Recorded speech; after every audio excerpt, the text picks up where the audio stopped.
항상 끝까지 영원히 참는 것이 아니라는 것입니다.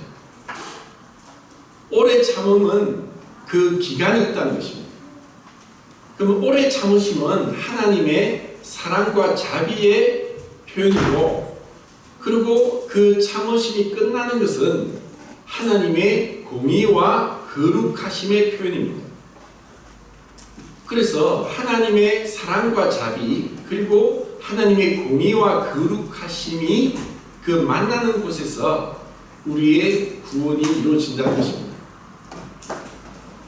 그렇기 때문에 이 하나님의 오래 참으심은 실로 우리에게 너무나 은혜롭고 또 우리의 구원이 된다는 것입니다. 디모데후서 1장 16절을 보면 사도 바울의 고백이 이렇습니다. 하나님께서 일절 내게 오래 참으심으로 모든 구원받는 자들에게 본이 되게 하신다. 하나님 내게 일절 오래 참으셨다.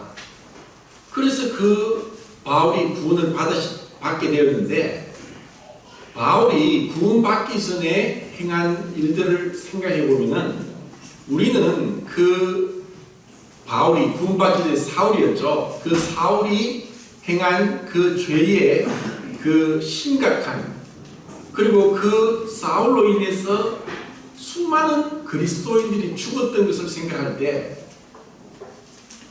어떻게 하나님께서 이렇게 흉악한 자를, 그것도 하나님의 사랑하시는 자녀들인 그리스도인들을 수없이 붙잡아서 감옥에 가두고 죽게 했는 이 죄인을 어떻게 하나님이 오래 참으셨는가. 그리고 그러한 자를 하나님께서 오래 참으심으로 구원하시고 이제 하나님의 이 복음을 전하는 도구로 하나님이 삼으셨다. 이것을 바울이 생각했을 때 그 하나님이 자기에게 오래 참으셨던 것에 대해서 얼마나 큰 감사가 있었겠습니까? 그리고 베드로도 생각해 봅시다. 베드로가 주님을 3번이나 부인했는데 이미 주님은 그런 베드로가 자기를 부인할 것을 이미 아셨습니다. 그리고 다 말씀하셨죠. 그런데 그 베드로가 자기가 주님을 부인을 하고 나서 스스로 심한 통곡, 그 말할 수 없는 그 자책과 통곡과 그 비참한 가운데로 떨어졌습니다.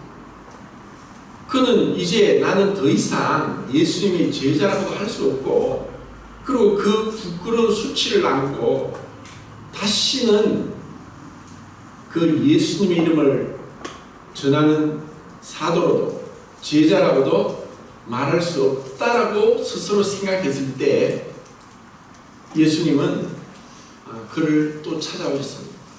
고린도전서 15장에 보면은 많은 제자들이 보였지만 특별하게 시몬에게 보이셨다. 게바에게 보이시고 라고 했습니다.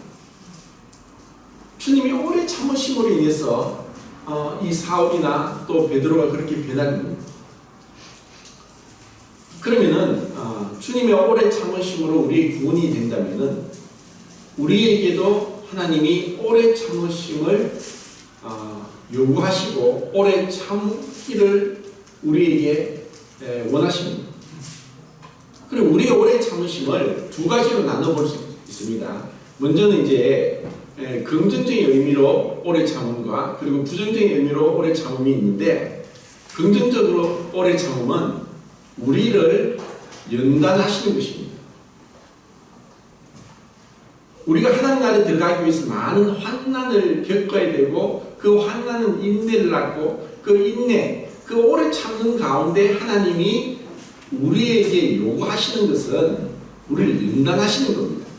그래서 베드로전서에서는 믿음의 시련이 불로 연단하여도 없어질 것보다 더 귀하여 예수 그리스도께서 나타나실 때 영광과 존귀를 얻기를 원한다 라고 합니다.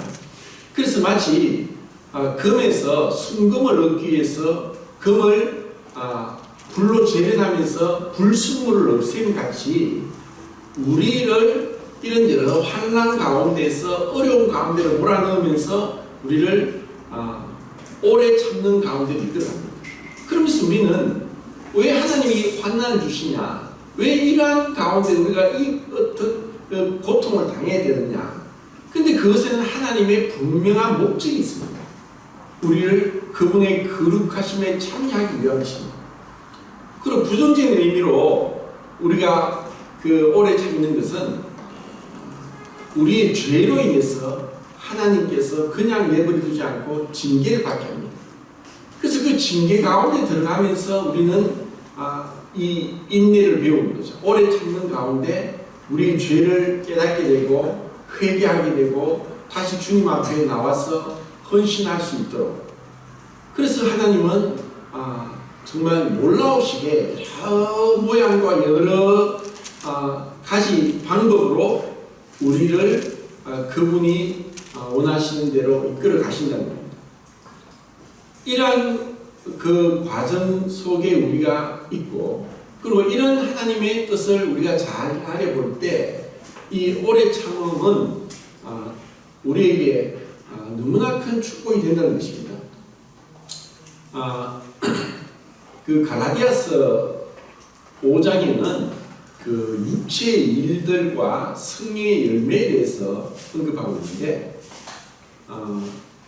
육체의 일들은 우리가 굳이 그것을 언급하지 않더라도 너무나 분명하니까 성령의 열매 이외에는 다 육신의 일들입니다. 근데 그것은 항상 복수로 나옵니다. 근데 성령의 열매는 사랑, 희락, 화평, 오래 참, 자비, 양성, 충성, 온유, 절제, 이렇게 9가지인데 열매라고 단수로 나옵니다. 이것이 무엇을 뜻하느냐? 결국 오래 참음은 성령의 열매입니다. 성령의 열매로서 그것이 열매 중에 하나라기보다는 그 오래 참음은 그리스도의 영이신 성령이 나타난 것이 오래 참음입니다. 우리에게 이런 성령의 그 역사가 나타나도록 하기 위해서 우리를 많은 고난 가운데 또는 우리의 연약함 가운데 내버려 두면서 하나님께서 우리를 연단하고 계십니다.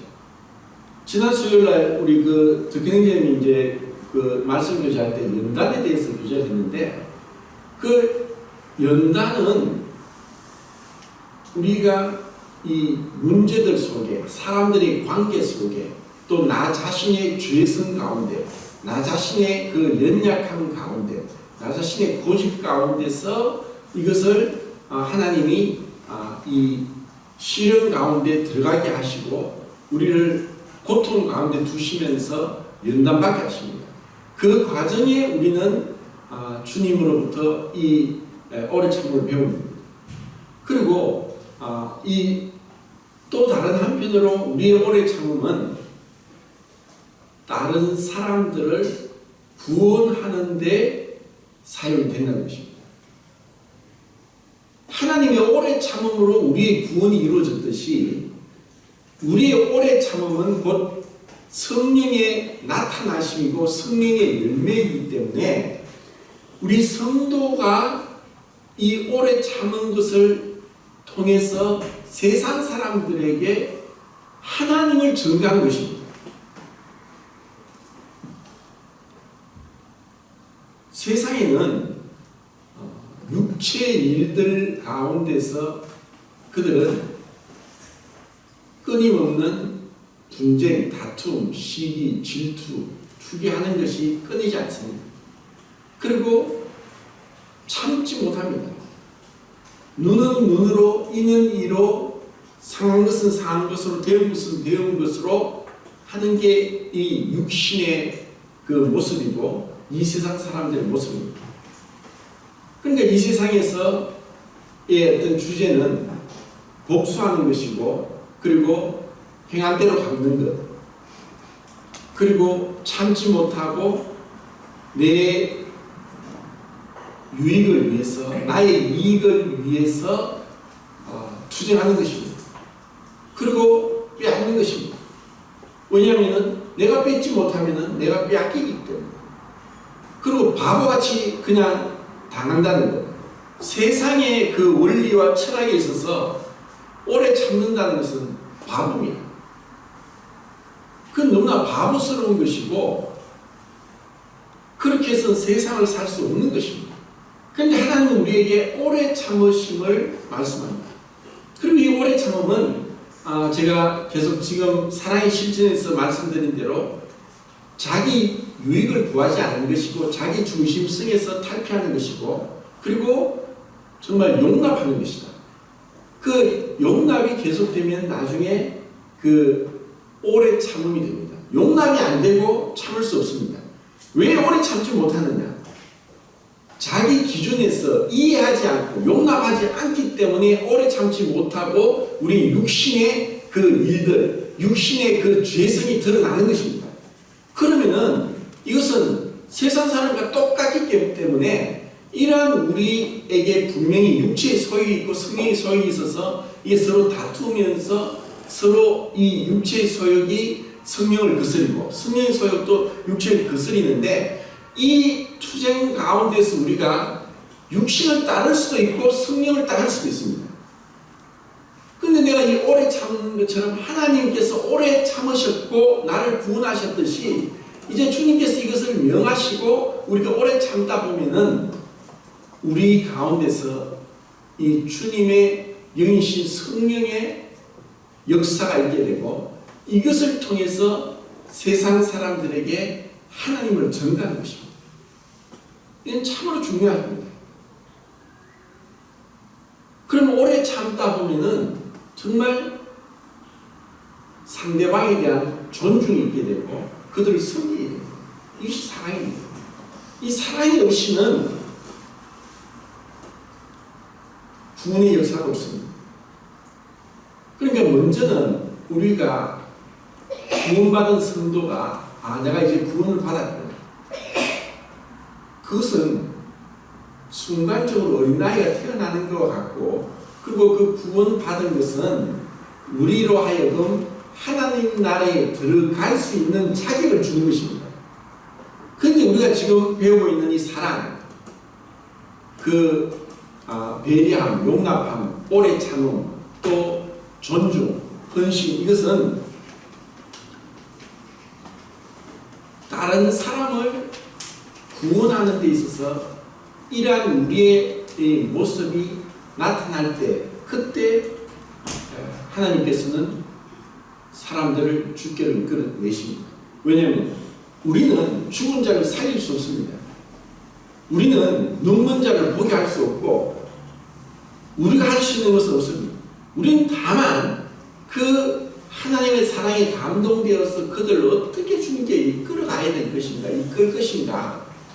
우리가 말씀에 순종하고 그리고 이 말씀에 순종하면서 오래 참은 가운데서 우리는 하늘나라에 합당한 사람으로서 변화되고 성숙되어 가는 것입니다.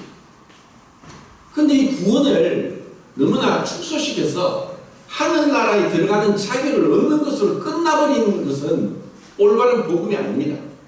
이 복음은 거기서 끝나는 것이 아니라 하늘나라에 들어갈 수 있는 가서 합당한 사람이 되게 하기 위해서 어떻게 살아야 되는 것과 또 이것이 같이 함께 연관되어 있는 것입니다. 만약에 우리가 그냥 하늘나라에 들어갈 수 있는 자격만은 얻었다 한다면은 그것은 부끄러운 구원입니다. 그럼 우리가 어떻게 하늘나라에서 합당한 사람으로 성숙되고 변화되어 가는가? 그것이 바로 이 우리가 지금 공부하고 있는 오래 참는.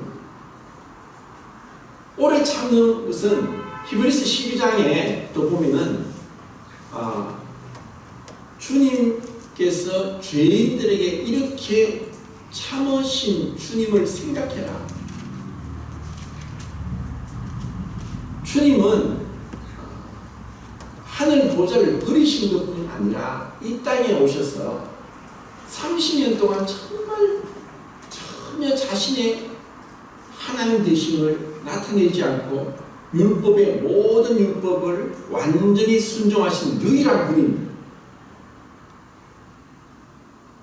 그 30년의 그 기간은 우리는 성경에 나오지 않기 때문에 다만 누가복음에 잠시 이제 12세 때의 모습을 이제 보게 되지만 그 외에는 우리는 알 수 없습니다.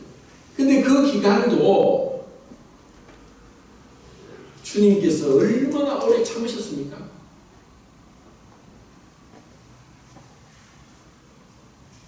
전혀 자신을 드러내지 않으시고, 왜? 아담이 범죄한 것에 대해서 그분은 이것을 만회하시고 순종하시면서 하나님의 율법의 거룩함을 나타내셨기 때문에. 근데 우리는 은혜로 구원받았는데 너무나 오래 참는 것에 대해서 미숙하고 오래 참지 못하고, 또 오래 참지 못하면 어떻게 되는 겁니까? 불평과 원망과 다툼이 일어납니다. 왜 우리가 다툼이 있습니까? 왜 우리가 불화가 있고 화평이 없습니까? 근데 이것은 우리의 어떤 성격으로, 우리의 어떤 노력으로, 우리 힘으로 하려고 하면 불가능합니다. 누가 감히 내 뺨을 때렸는데 오른편 뺨을 맞고서도 왼편도 돌려대라고 할 사람이 이 세상에 어디 있습니까? 그 사람이 만약 그러면 바보입니다. 바보. 자존심도 없고 자기 권리도 주장하지 못하고 세상을 살아갈 능력도 없고 세상에서 바보라고 손가락질 받는 사람만이 그렇게 하지. 그런데 하나님은 우리에게 가르쳐주고자 하는 것이 단순히 우리가 구원받아서 천국 가게 해서 천국에서 영생 복락을 누리는 것만이 아니라 진짜 하나님이 어떤 분인가, 하나님이 어떤 분이고 우리가 어떤 사람이 되어야 하고 우리가 마땅히 어떻게 그분을 닮아가고 그분처럼 되어가야 되는가를 가르쳐주기 위해서 우리를 구원하신 겁니다. 주님이 그랬던 것처럼, 그러면서 주님이 또 3년 반 동안 그 공생애를 하는 동안에 얼마나 많은 유대인들이, 바리새인들이, 서기관과 율법사들이, 대제사장들이 주님을 비난하고 욕하고 정죄하고 그리고 그 시기와 질투로 결국 주님을 죽기까지 했습니다. 근데 주님은 그 가운데 다 참으셨습니다. 십자가에서만 참은 것이 아니라 그분이 하늘 보좌를 버리시면서 그 처녀 마리아의 몸에서 그 10개월 동안 잉태되는 그 이 신비스러운, 너무나 가히 우리가 상상도 못할 그분이 너무나 유약한 어린 아기의 모습으로 그 안에서 인내하며 오래 참여 그 세월을, 시간들을 견뎌왔던 것에 대해서 우리가 얼마나 압니까?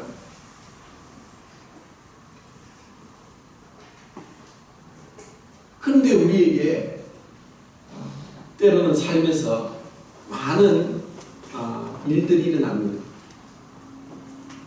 도저히 화가 나서, 분이 차서, 용서 못해서 우리가 때로는 싸우고 하고, 그리고 아예 단절해버리고 절교를 해버리기도 하고, 또 때로는 말로서도 함부로 막 하기도 하고, 이게 바로 육체의 일들입니다. 주님이 무엇을 원하실까요? 주님은 어떻게 하셨습니까? 주님은 나에게 무엇을 말씀하실까? 지금 이런 가운데, 이 말도 안 되는 상황 가운데 어떻게 이걸 참을 수 있습니까? 우리의 이성으로, 우리의 그 생각으로, 우리의 지혜로 이 복음을 풀 수 없습니다. 그리고 수많은 믿음의 선진들이 그 삶을 보여주었습니다. 너무나 바보같이 그냥 힘없이 당하기만 당하고 그렇게 자기 목숨까지 내어주면서, 그리고 히브리서 11장에 보십시오. 그렇게 정처 없이 정말 이 짐승이 내어 쫓겨다니듯이 그들은 그 어마어마한 세력들 앞에서 이리저리 쫓겨다니면서 믿음을 지켰고 주님의 그 길을 따랐습니다. 주님이 우리를 왜 부르셨느냐? 욕을 받으시되 맞대 욕하지 않고 고난을 받으시되 위협지 않고 그 친 나무에 달려 그 몸으로 우리 죄를 담당하신 그분을 우리가 따라가게, 그 발자취를 따라가게 위해서 우리를 부르셨는데 왜 우리가 작은 것에 있어서 그것을 내가 육신대로 해야 되느냐? 주님, 제 힘으로는 이러한 구원을 이길 수 없습니다. 주님, 정말 제가 이런 가운데 주님의 그 말씀에 순종하면서 주의 성령의 열매가 나타나서 그들에게 정말 주님을 증거하고 주님을 나타내고 그들이 구원받기를 원합니다. 하나님이 내게 오래 참으심으로 내가 구원을 받았듯이 그 세월이 얼마나 됩니까? 일찍 구원받을 수도 있지만 늦게 구원받을 수 있고, 하지만 모두 다에게 하나님은 오래 참으심으로 우리가 구원을 받았습니다. 그러면 우리의 오래 참음은 다른 사람을 구원하기 위한 것이라는 거예요. 이것을 우리가 잊어서는 안 됩니다. 자, 고린도후서 6장을 보겠습니다. 3절부터 7절까지 시작. 우리가 천사를 찾아가서 6장 3절부터 7절까지 시작. 우리가 이 직분이 나라에 맞지 않게 하려고 모든 일들이 하나님으로 걸리지 않게 하려고 오직 그분들의 하나님의 일꾼으로 자천하여 많이 견디는 것과 환난과 궁과 고난과 매맞음과 다침과 난동과 수고로움과 가지 못함과 얻지 못함 가운데서도 깨끗함과 지식과 오래 참음과 자비함과 성령의 강화와 거짓이 없는 사랑과 진리의 말씀과 하나님의 능력으로 의인 우리를 좌우에 가지고. 네. 사도 바울이 그 당한 육체적인 고난, 정신적인 그런 고난들에 대해서 쭉 열거하고 있습니다. 이것이 10가지가 넘습니다. 왜 하나님께서 사도들에게 이와 같이 많은 그 고난 가운데 견디게 하고 오래 참게 하시는가? 분명히 우리는 그 사도 바울뿐 아니라 그 예수님의 다른 제자들, 그 사도들도 성경에 기록되지 않았지만 분명히 그들도 그 부활하신 주님을 만나고 주님의 말씀대로 모든 족속으로 나의 제자를 삼아서 그 세례를 베풀고 주님을 증거하라고 했던 그 말씀에 순종해서 그들이 다들 사도 요한을 제외하고는 다 순교를 당하면서까지 그들은 복음을 전했습니다. 왜 그랬습니까? 이렇게 하면서 이 기독교의 그 생명의 씨앗이 되었습니다. 주님이 그 강길을 따라간 것입니다. 하나님의 미라의 땅에 떨어 죽지 않으면 많은 열매를 맺을 수 없다. 결국 우리가 가는 길도 우리로 하여금 지금 이 시대에 이 초대교회 바울이 또 다른 제자들이 당했던 그 같은 육체의 고난은 없습니다. 어쩌면 이것보다 더 어려운 고난이 우리에게 있습니다. 우리가 스스로 경건하게 살고자 해서 이 세상 풍조를 따르지 않고 그리고 내 육체의 그 소욕을 따라서 내 육신을 숨기지 않고 주님을 기쁘시게 하기 위해서 스스로 이 말씀 가운데 이 목표를 향해서 그렇게 나아가는 그러한 삶을 주님이 원하십니다. 그러면 이것은 날마다 우리가 내 안에 일어나는 육신의 이 본능을 성령으로 제어하고 다스리고 절제하지 않으면은 우리는 주님이 원하는 그런 삶을 살 수 없습니다. 사도들에게 이와 같이 바울에게 이와 같이 큰 고난 가운데로 이끄신 것은 하나님께서 우리의 죄성이 얼마나 지독할 정도로 뿌리 깊고 우리를 타락시키고 하나님의 거룩하심과 멀어지게 하는가를 알고 있기 때문입니다. 결국 고린도서 1장에도 나오듯이 뭐라고 했습니까? 내 마음의 사형 선고를 받았다. 너무나 많은 고난 가운데 내 마음의 사형 선고를 받아서 내가 이제 죽을 것 같은 그 상황 가운데서 자기를 의뢰하지 않고 죽은 자를 다시 살리시는 하나님을 의뢰하기 위함이라는 것입니다. 그래서 우리의 자기 중심성은 이렇게 끈질기고 지독하게 무섭게 우리를 얽어매고 있습니다.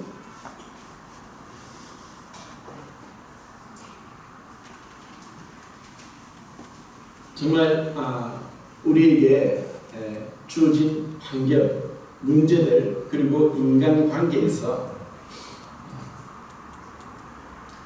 쉬운 것은 없습니다.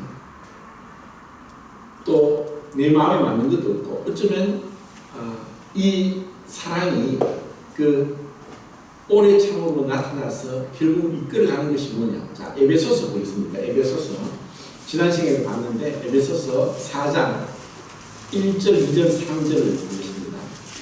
4장 1절, 2절, 3절 시작. 그러므로 주 안에서 같이 내가 너희를 권하노니 너희가 부르심을 받은 일에 합당하게 하여 모든 겸손과 온유하고 오래 참음으로 사랑 가운데서 서로 용납하고 평안의 맺음줄로 성령이 하나 되게 하신 것을 힘써주시라. 예, 3절까지 읽겠습니다. 자, 여기서 중요한 것은 그러므로입니다. 그러므로는 앞에 1장, 2장, 3장에서 하나님의 오래 참으심, 삼위일체 하나님의 구속의 경륜 가운데 이미 성취된 그 사실들을 믿음으로 우리가 받아들이고 하나님의 자녀가 되고 하나님의 그 놀라운 은혜 가운데 이미 하늘에 안친 바 되고 그리고 하나님이 우리를 붙들고 계시는 그런 하나님이 이뤄놓으신 그 영적인 사실을 가운데 이제 우리에게 말씀합니다. 만약에 앞에 에베소서 1장, 2장, 3장에 대한 언급이 없이 4장을 이렇게 말씀하시면 이것은 율법입니다. 율법보다 더 무서운 것이고 도저히 우리 힘으로는 이룰 수 없는 것입니다. 내가 기도하면서 주님의 그 은혜 가운데 성령의 인도를 받아서 성령의 충만하심이 아니면은 이것은 우리의 육신으로는 불가능한 것입니다. 도저히 이룰 수 없습니다. 그럼 우리를 왜 구원하셨느냐? 왜 우리를 기가 막힐 그 죄악에서 건져내시고 하늘나라에 들어가게 하시고 안침받게 하시고 그리고 그 하나님의 완전한 보호 가운데 우리를 두셨는가? 그것이 바로 우리로 하여금 우리를 부르신 목적이 무엇인가를 말씀하고 있습니다. 왜 우리를 부르셨습니까? 그것은 모든 겸손과 온유로 하고 오래 참음 가운데 사랑 안에서 서로 용납하고 그리고 평안의 맺음줄로 성령이 하나 된 것을 힘써 지키게 하기 위해서 우리를 부르셨다는 것입니다. 이 겸손과 온유와 오래 참음과 그리고 사랑과 용납과 그리고 평안과 하나됨, 결국은 궁극적으로는 우리가 하나 되게 하기 위한 것입니다. 그것은 연합입니다. 그것은 한 몸의 지체이고 이미 그렇게 이루어 놓으셨고 우리는 그의 몸이다. 그의 몸의 지체다. 주님과 내가 따로 떨어져 있고 분리된 것이 아니라 이미 영적으로 하나 되게 했습니다. 그리고 우리 성도들도 따로 너와 나, 형제와 자매로 구분되는 것이 아니라 하나님께서는 우리를 한 몸의 지체, 그리스도의 몸의 지체가 되게 하셨습니다. 이것이 복음의 궁극적인 그 결론이 바로 이 한 몸 되는 것입니다. 한 몸이라는 것은 맥도날드 형제님이 그렇게 얘기하죠. 일치고 다양성이고 상호의존성이다. 우리 몸이 다 다른 기능이 있듯이 다른 기관들이 있듯이 그 다르지만 다양성이 통일이 되고 그리고 상호의존된다는 것. 이 비밀을 우리는 여기서 배우게 하는 겁니다. 그러면 하나 되지 못하는 건 뭐냐? 이 세상입니다. 이 세상은 끊임없는 분열, 끊임없는 투쟁, 끊임없는 불화가 끊이지 않는 것입니다. 처음에는 서로 의견 투합해서 같이 어떤 연합을 이룹니다. 결코 그게 오래 가지 않습니다. 곧 깨어집니다. 인간관계도 마찬가지입니다. 인간관계가 끝까지 죽을 때까지 계속 지속되는 경우가 참 드뭅니다. 왜? 자기 욕심이 있으니까, 오래 참지 못하니까, 용납을 못하니까, 존중하지 못하니까, 자기 중심성에서 벗어나지 못하니까 인간관계가 끝까지 못 갑니다. 그는 가장 가까워야 될 부부 사이도, 부모, 자식 사이도, 또 한 부모 밑에 난 형제 자매들도 왜 하나 되지 못하고 연합되지 못하고 끝까지 가지 못하고, 많은 가족들이 제 주위에도, 친척들 중에도 같은 친척이고 같은 혈통인데도, 같은 족보책에 이름이 올라가 있는데도 소원해지고 멀어지고 남남같이 무관심해지고 사랑 없이, 때로는 그것이 정말 원수처럼 그렇게 분리되어 있는, 이것이 이 세상입니다. 그런데 우리를 구원하신 것은 하나 되게 하기 위함. 하나 되게 하기 위해서 앞에 있는 것들이, 첫째는 겸손입니다. 그 겸손은 어디서 오느냐? 주님을 봐야 됩니다. 겸손에 보는 주님입니다. 결국 하나됨을 깨뜨리는 게 무엇이냐? 교만이죠.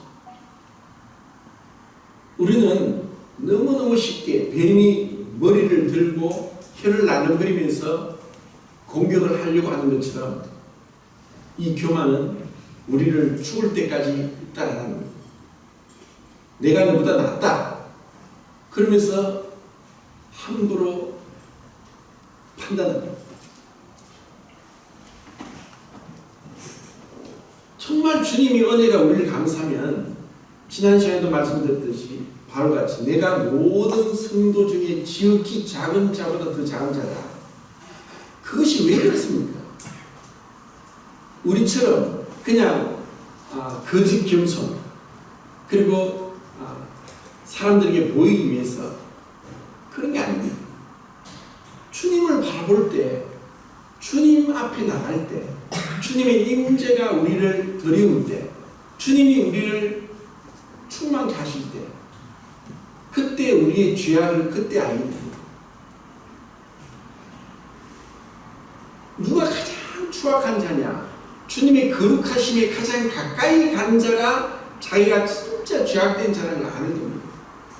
나 같은 죄인 살리신 주 은혜 놀랍다고 하지만, 내가 정말 그 말씀대로 삶에 나타나도록 겸손 가운데 있는가? 심지어 누군가 나를 무시하고, 형제님 보니까 참 부족함도 많고, 또 이러면 안 되고, 또 어떻고 이런 얘기 들을 때, 예, 제가 참 부족합니다 하고 그대로 그것을 받아들이고 겸손하게 있을 사람은 거의 없습니다.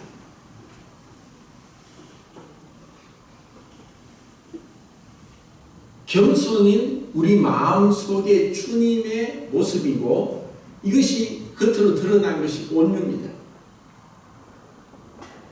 결국 교만은 거만함으로 나타납니다. 거만함이 있으면 사람들이 가까이 가지 않아요. 온유는 마치 완전히 소재가 빠져서 가루가 빠지고 으깨어져서 부드러운 밀가루처럼 그렇게 부드럽게 되는 것이, 우리의 성격이 왜 뭐가 나고 까칠하고, 그리고 조금 가까이 가기가 무섭고, 그리고 함부로 말도 잘 못할 정도로 그렇게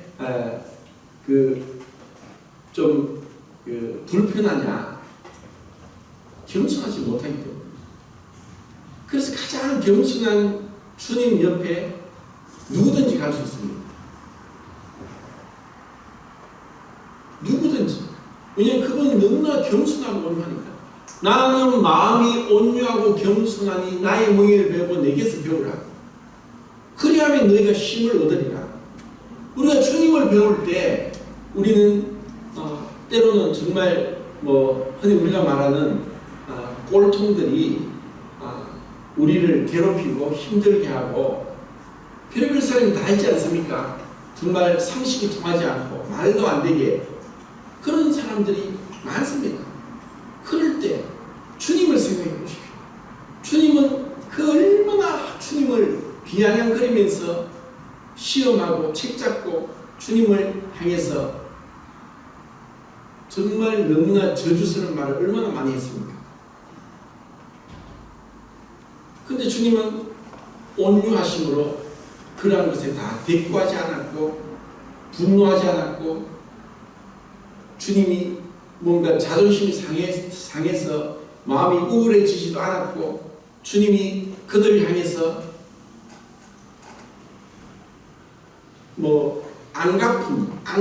안갚음 하지 않았습니다.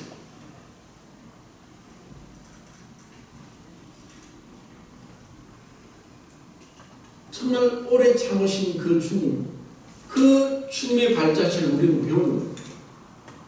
그리고 이것이 사랑 가운데 용납하는 것입니다. 내가 얼마나 용납하느냐. 주님은 우리를 지금까지 오래 참으시면서 용납해 주시고 사랑 가운데 품주셨습니다. 그리고 우리가 보기에는 지지도 못났고 잘한 것 하나 없이 도대체 저 형제가 저 자매가 구원을 받았는지 받지 않았는지 판단이 되고 조무지가 어떤 구원받은 증거도 나타나지 않게 보일지도 몰라도 그리고 그 구원받은 생명이 너무나 미약해서 세상 사람과 다를 바 없는 것 같을지도 몰라도 우리가 보는 것은 그 한 단면이지 주님은 모든 우리 인생을 봅니다. 만약 우리 인생을 토막토막 잘라서 한 순간순간을 본다면 우리가 부끄러움이 없을 사람이 없습니다. 내가 그때 구원 받았는가? 세상 사람과 똑같이 행동하니까 그러한 모습들이 얼마나 많았습니까? 그런데 주님은 모든 걸 보십니다. 우리의 가장 비참한 모습도 알고 계시고 또 때로는 순진하게 어린아이처럼 눈물을 흘리면서 나오는 것도 알고 계십니다. 그리고 때로는 아합이 회개하는 것처럼 거짓 회개하는 모습을 통해서도 주님은 마치 그런 마음을 받아주시는 것 같습니다. 언젠가 어떤 선교사님이 이야기 하더라고요. 선교지에 가서 그들이 너무 못 사는데 온갖 거짓말을 하면서 돈을 요구하고 또 거짓말을 하면서 이런 하는 것을 좀 지나니까 알겠더라고요. 그런데도 알고서도 속아 넘어가면서 그들이 원하는 것을 해주니까 그들이 나중에서야 돌이키고 구원을 받더라고요. 주님은 우리의 그 불순종, 우리의 그 거만하고 우리의 그 고집스럽고 우리의 그 죄성이 많은 모습들을 행하는 것들을 알고 계십니다. 내가 구원 받았을지라도 받고 나서도 내가 육신대로 행하는 것도 다 알고 계십니다. 그리고 지금도 오래 참고 계십니다. 그리고 주님은 우리가 정말 세상에서 나이가 든다고 철드는 게 아니고 구원받은 지 오래됐다고 승소하는 게 아니고 정말 어떻게 우리가 주님이 원하시는 부르심의 목적에 합당하게 우리가 살아가는가. 그것은 우리가 생각하는 것이고 말씀을 묵상하는 것이고 내 스스로의 질문을 던지는 것이고 내 자신을 살펴보는 것이고 정말 내가 이런 모습으로 어떻게 부끄럽게 주님께 나갈 수 있을까? 내가 정말 주님의 인도를 받고 있느냐? 내 육신대로 행하고 있느냐?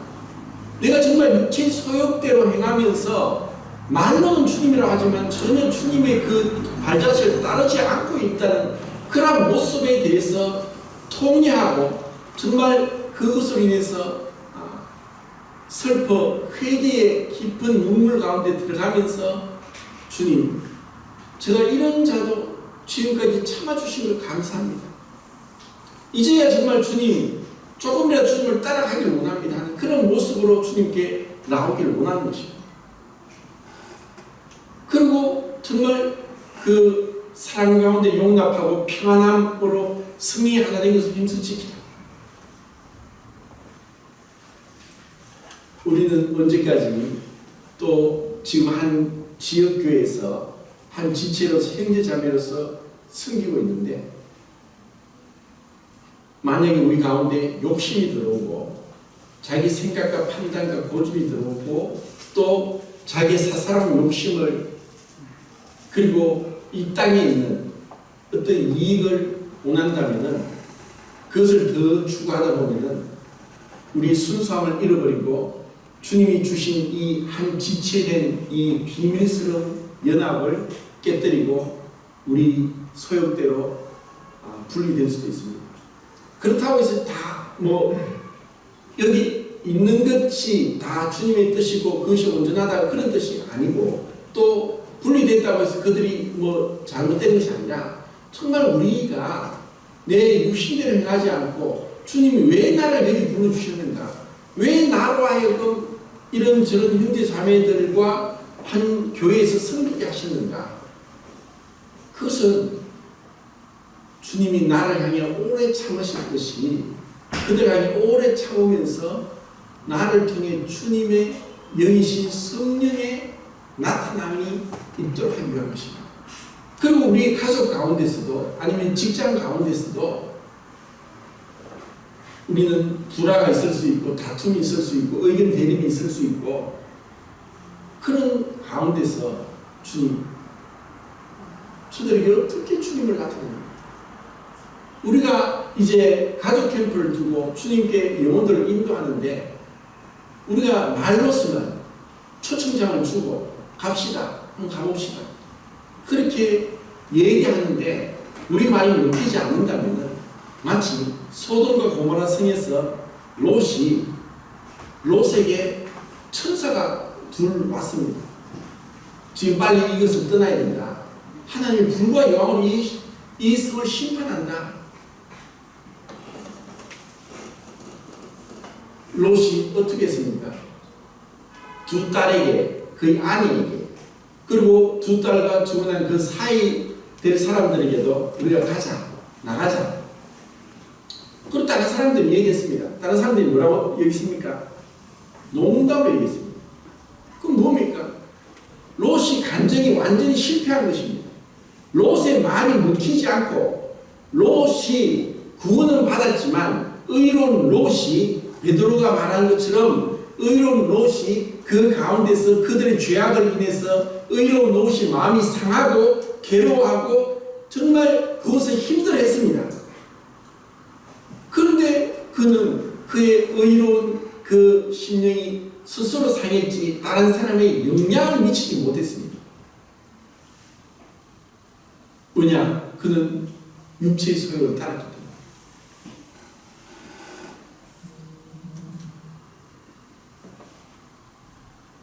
시간이 벌써 다 됐네요.